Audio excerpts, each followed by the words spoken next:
सबको जय यीशु की। प्रभु यीशु क्रिस्त में प्यारे भाइयों बहनों, नवजीवन का संदेश इस शीर्षक के अंतर्गत प्रतिदिन का ईश्वर का जीवंत वचनों को सुनने के लिए, समझने के लिए, ग्रहण करने के लिए, उन वचनों के अनुसार जीवन बिताने की शक्ति, सामर्थ्य, अनुग्रह, कृपा मांगते हुए प्रभु की सच्ची गवाही बनने के लिए, सच्ची साक्षी बनने के लिए और अपने आध्यात्मिक जीवन में निरंतर तरक्की करने के लिए मैं आप सभी लोगों का हार्दिक स्वागत करता हूं।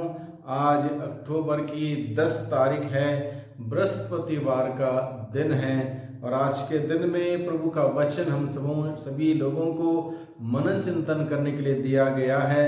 संत लूकस के द्वारा रचित सुसमाचार अध्याय 11 पद संख्या 12 से 13 का प्रसंग है। इस प्रसंग में मुख्य रूप से प्रभु यीशु मसीह जोर देता है प्रार्थना के बारे में। मांगो तुम्हें दिया जाएगा, ढूंढो तुम्हें मिल जाएगा, खटखटाओ तुम्हारे लिए खोला जाएगा। और इस बात को गहराई तक ले चलता है। एक मित्र अपने मित्र के लिए भले ही मित्रता के नाते कुछ भी ना करें, फिर भी ईश्वर अपने बच्चों को जो मांगता है उसको देने के लिए हमेशा तैयार है, तत्पर है।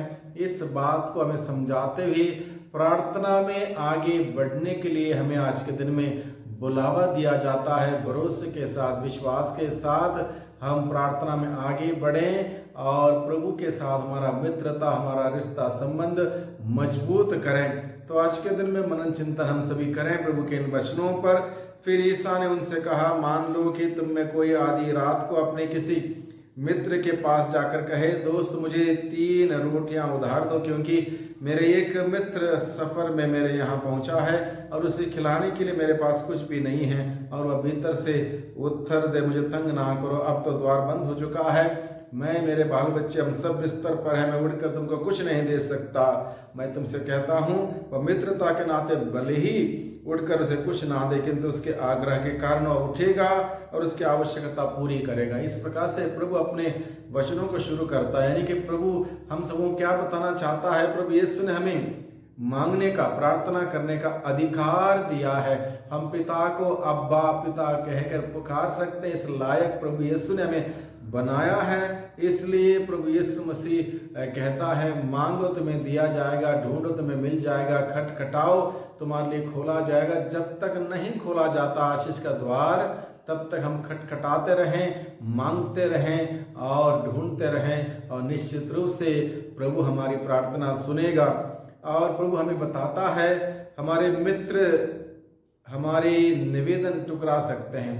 हमारे मित्र, हमारे दोस्त हमारी ज़रूरतों में हमारी सहायता ना करते हुए हमारा निवेदन टुकरा सकते हैं, लेकिन ईश्वर हमारी निवेदन, हमारी प्रार्थना नहीं टुकराता, क्योंकि वो ईश्वर चाहता है कि हम उसके पास जाएं और वो हमारी पुकार सुनने के लिए, प्रार्थना सुनने के लिए निरंतर तैयार है, तत्पर है। हम लोग पढ़ते हैं नबेरे में इसका ग्रंथ अध्याय 33 पद संख्या 3 में, यदि तुम मुझे पुकारोगे मैं तुम्हें उत्तर दूंगा। एक आश्वासन प्रभु का है, यदि तुम मुझे पुकारोगे मैं तुम्हें उत्तर दूंगा और तुम्हारे सामने वैसी महान तथा रहस्य में बातें बताऊंगा जिन्हें तुम नहीं जानते। यानी कि ईश्वर ना केवल उत्तर देने वाला बल्कि रहस्य में महान से महान बातें प्रकट करने वाला, अद्भुत से अद्भुत चमत्कार करने वाला ईश्वर है। इसलिए हमें भरोसे के साथ प्रभु के पास जाने की जरूरत है और प्रभु की महिमा हम तब देख पाएंगे जब हम प्रभु को पुकारेंगे विश्वास से।